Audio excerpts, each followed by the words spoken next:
Joined now by rapper Jeezy, who helped lead a rally for criminal justice reform yesterday in Atlanta. Thank you so much for being with us. Thank you for having me. So what do you think? You've obviously been talking to so many people as you've been organizing. What do you think? What have you heard about what should happen to the officers involved in the killing of Rayshard Brooks? I think the fact that they've been fired is a clear sign that our mayor won't tolerate that. I think them stepping down is a clear sign that some line has been crossed when it comes to the community. You have to have the trust of the community that you protect and serve. And I think those lines are being blurred. I really do. I think that we as civilians, we're concerned. We're fearful, and we shouldn't be. What is your reaction? You hear all these resignations from police departments across the country. What's your reaction to that? I think it's a few things. I think one foremost is most of them don't think that their code is being honored, meaning they took a job and took an oath to protect and serve, and that's not happening. And they're having problems with the people that they protect and serve. And then, few might just feel like, they're not being represented well by their brothers and sisters by committing these crimes and getting away with it. And, you might have some that just feel like, that they're not being able to do their jobs the way they want to do their jobs, how they've been doing their jobs since the beginning, by excessive force, stereotyping people and pulling people over because of the color of their skin or the way their hair is or what neighborhood that they find them in. So there's a number of things. I mean, we can't just single out one thing for the reason, but I definitely think that that movement is happening. We're all starting to realize that. Jeezy, there's an African-American sheriff from Burke County who's going to be joining us a little later in the program. And he says that based on the video that he's seen of the shooting of Rayshard Brooks, the fatal shooting in Atlanta, he says that it was justified. And he says this is different from George Floyd. He says, and Ahmaud Arbery, that Brooks stole a weapon from the officer and he fired it at police, making it, quote, completely justified. What is your response to that opinion? Well, I had never been tased before because I haven't been in that position, but I'm assuming that those taser guns only fire once. I would assume. I could be wrong. So there would be no threat there. As far as the resisting part, I totally can see, but nobody should be killed for a DUI. I don't think that goes hand in hand. If you're pulled over, maybe a day in the county, a night, a morning, you wake up, you go home, you get your ticket, and you have to deal with some things. But death, I can't put those two things together. I just cannot. Do you think this would have been different if Rayshard Brooks, the person they found in the drive-through line at Wendy's, were a white man? I do. I absolutely do. I feel, and I wasn't there, so I just feel that there's a tension between black men and white officers of the law. And don't get me wrong, we don't have a problem with the police. We have a problem with the racist police, the racist judges, the racist DA.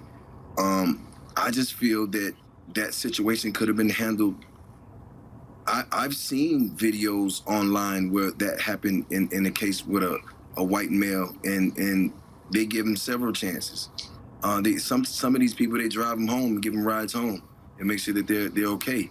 So I just don't understand how a DUI can get somebody murdered, cold-blooded. President Trump's top economic advisor, Larry Kudlow, is saying again that systemic racism that does not exist. And he says that it's because of President Obama. Let's listen to some of what Larry Kudlow said. Here's a thought.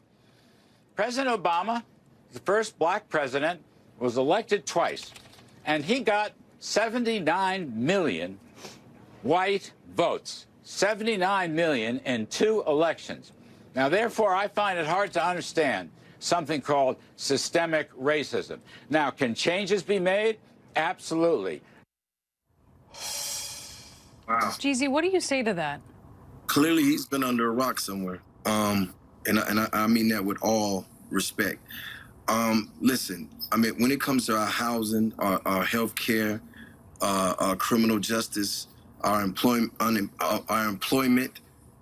all these things. I mean, it's clear to see. I mean, you can have a person of color go to college and can't even get the same jobs. You can have a person of color go. I've been to the bank several times and tried to get a loan for real estate ventures and had to have so many extra conversations about something that I know I'm good for.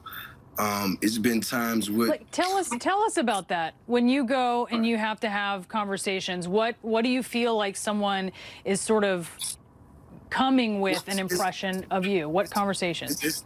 It's a stereotype. I've had loans and properties that I tried to buy, and I had to go actually buy them through shell companies because they wouldn't sell them to me personally. You know, I've had situations when I went in banks and I wanted to do business, and I had to team up with other people to get it done because they clearly didn't want to do it with me, which is why I started dealing with Citizens Bank here in Atlanta, which is a black-owned bank. They made it that much easier because you have to understand, I mean, college and school, all those things are about relationships. When these people graduate, they have great relationships. They know people, their parents are in better positions, and that's how it works. If you look at the Walmart family, if you look at all these billion-dollar corporations, they started with family. They started with family wealth. We don't have that at our fingertips, and we're not crying victim. It just clearly set up that way, and we understand that. And we work even harder, but it's harder to build our neighborhoods, build our community when the economics is all off for us. As you bring up that, it sort of makes, I've been thinking a lot lately about dignity. I watched the video of those 2 boys, 13 and 15, who were stopped by the police for jaywalking on a street that didn't have sidewalks. And one of them was clearly upset. And you can hear, some people will make an argument that this young man shouldn't have been kicking his feet at the police officer. On the other hand, someone would make an argument that this is someone who doesn't understand why they've been pulled over. They feel reasonably that it's ridiculous. What does it do to the dignity of, say, a boy like this, 13 years old, for that to happen? Well, I mean, clearly the history of it. I've been harassed. I've been treated unfairly because of the color of my skin. But I continue to go the route that I've been on and kill them with success. But for somebody that young that doesn't understand what's going on, I mean, they clearly could be scared. They could be frustrated with the fact that they're not doing anything wrong from where they stand. And it can clearly be a thing of what's going on in the world today. If you're just turning on to the internet or to the news stations such as yourself, all you see is bad things in the police and men of color have been clashing. And it is like, why not be upset? If you're jaywalking, I mean, is that, I mean, just think about it. Rayshard Brooks lost his life to DUI. So what could jaywalking get you at this point? Yeah. Jeezy, thank you so much for joining us. We appreciate it. Thank you for having me.